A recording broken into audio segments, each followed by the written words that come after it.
नमस्कार दोस्तों, स्वागत है आपके अपने चैनल दीप आमी ब्लॉग अरना में। कैसे हैं आप सभी लोग। उम्मीद करती हूँ सभी लोग स्वस्थ होंगे, मस्त होंगे और व्यस्त होंगे। आज हम बात करने वाले हैं गुरु साहिब गुरुद्वारा, हेमकुंड गुरु साहिब गुरुद्वारा। मतलब गुरु साहिब गुरुद्वारा तो है ही उसका नाम, लेकिन जो पूरा नाम है वो है हेमकुंड गुरु साहिब गुरुद्वारा। इसका नाम हेमकुंड क्यों है? क्योंकि ये हिमालय की रेंज में स्थित है और समुद्र से 15,200 फीट की ऊंचाई पे है और 7 पहाड़ों से घिरा है, और वो भी बर्फीले पहाड़। तो कितनी सुंदर जगह और ब्यूटीफुल जगह है ये। आप सोच के मतलब सोच के आपका बिल्कुल मन करेगा वहाँ जाने के लिए। और इनकी मान्यताएं अगर सुनोगे इस मंदिर की, इस गुरुद्वारे की आप, तो आपका और भी ज़्यादा एक्साइटेड हो जाओगे वहाँ जाने के लिए। इसके बारे में मान्यता ये है कि जो ये गुरु साहिब गुरुद्वारा है, यहाँ पर जो सिखों के 10वें गुरु थे गोविंद सिंह जी ने, उनका तपस्या स्थल है। यानी जो उन्होंने अपने पिछले जन्म में जहाँ तपस्या की थी, उस स्थान को गुरु साहिब गुरुद्वारा बना दिया गया। और इसके बगल में एक लक्ष्मण जी का मंदिर भी स्थित है। अब आप सोचोगे कि गुरु साहिब जी के बगल में लक्ष्मण जी का मंदिर, मतलब कि वो गुरुद्वारा, वो तपस्या स्थल तो है ही वहाँ पर उनका, तो इसलिए वहाँ गुरुद्वारा बन गया। और वो जो लक्ष्मण जी का मंदिर है वो इसलिए है कि 2 मान्यताएं हैं उसके बारे में। एक मान्यता तो यह है, जब लक्ष्मण मेघनाथ ने लक्ष्मण जी को मार दिया था या मूर्छित हो गए थे, तो जब हनुमान जी संजीवनी बूटी लेके वहाँ पहुँचे थे जिस स्थान पे, और उनको संजीवनी बूटी से जीवित किया गया था लक्ष्मण जी को, तो आसमान से देवताओं ने ना फूलों की वर्षा की थी।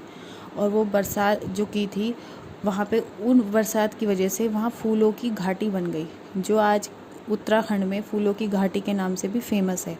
आपने नाम तो सुना ही होगा। तो वो फूलों की घाटी भी आपकी यहीं है। तो ये जो गुरुद्वारा है, गुरु साहिब गुरुद्वारा, ये उत्तराखंड के चमोली ज़िले में स्थित है। और इस पे जाने के लिए आपको ऋषिकेश से जाना पड़ेगा। ऋषिकेश से 332 किलोमीटर ऊपर है ये, और बहुत सुंदर जगह है जाने के लिए। बहुत सारी, मतलब आप अपनी पर्सनल कार से भी जा सकते हो, गाड़ी से जा सकते हो आप, बसेस भी जाते हैं वहाँ पे, लेकिन ट्रेन नहीं जाती है क्योंकि आप लोग जो भी जानते ही होंगे कि पहाड़ पे अभी ट्रेन नहीं जाती है, और फ्लाइट है शायद। फ़्लाइट का मुझे कंफर्म नहीं है, बट हाँ बसेस और आपकी पर्सनल कार, टैक्सी, ये सब जाती हैं, तो इसके द्वारा वहाँ जा सकते हो। और दूसरी मान्यता जो है लक्ष्मण जी के बारे में, वो ये है कि जब पिछले जन्म में जो लक्ष्मण जी थे वो 7 मुँह वाले नाग थे, यानी उसको शेषनाग बोला जाता है, जिस पे विष्णु भगवान विश्राम करते थे।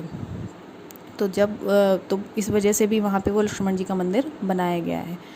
और ये लक्ष्मण जी का मंदिर तो है ही। आप सोचो कि आप गुरु साहिब ग्रंथ मतलब द्वार जाओगे वहाँ गुरु साहिब जी गुरुद्वारे, और साथ में आपको लक्ष्मण जी के जो मंदिर हैं उसके भी दर्शन, और फूलों की घाटी, वो 3 चीज़ें देखने को मिलेगी।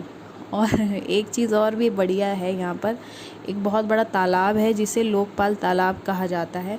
लोग इसमें पहले हाथ पैर धोते हैं, उसके बाद ही गुरुद्वारे में जाते हैं दर्शन करने के लिए। तो और ब्यूटी तो मतलब ऐसी है कि मुझे लगता है कि शायद मान्यताएं सुनकर ही आपका मन करेगा वहाँ जाने के लिए, कि इतनी सुंदर जगह है। और मुझे मतलब इस टाइम छुट्टियां भी चल रही हैं। और दूसरा थिंक ये है कि यहाँ जाने के लिए जो सबसे बेस्ट टाइम है वो जून से लेके अक्टूबर का टाइम सबसे बेस्ट है, क्योंकि जो अक्टूबर और जून से अक्टूबर के बीच का टेम्परेचर रहता है वो नॉर्मल रहता है, और मतलब वहाँ जाया जा सकता है। लेकिन उसके बाद बहुत ठंड हो जाती है, और तो इस वजह से वहाँ जाने के रास्ते ही ब्लॉक हो जाते हैं। बर्फ़ इतनी ज़्यादा हो जाती है कि उनको मतलब साफ़ करना भी मुश्किल हो जाता है, इसलिए। और कहते हैं कि जो अमरनाथ की यात्रा जिन लोगों ने की है उसके इक्वल ही है ये यात्रा भी, क्योंकि जितनी बर्फ़ या जितना कठिन रास्ता वहाँ का है, उतना ही कठिन और बर्फ़ यहाँ पर भी है। तो मेरे अभी छुट्टियाँ भी चल रही हैं, तो एक बार ज़रूर जाके इस ब्यूटी को देख के एंजॉय ज़रूर कीजिएगा।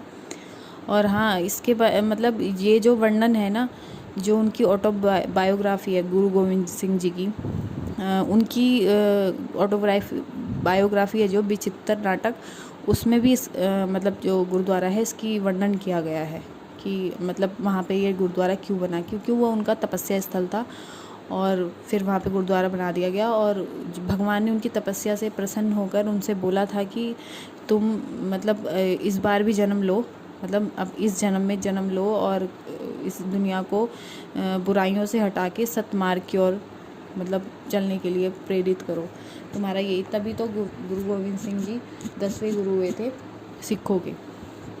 तो ये भी एक बहुत अच्छी मान्यता है। तो मुझे मतलब ब्यूटी और सुंदरता तो इतनी है, और बर्फ़ टेम्परेचर वहाँ पे जो टेम्परेचर रहता है अभी भी, मतलब आप इतनी उसमें जाओगे गर्मी में, जो यहाँ हमारे प्लेन्स में इतनी गर्मी हो रही है, तो वहाँ पे टेम्परेचर 25 डिग्री से -4 तक चला जाता है अभी।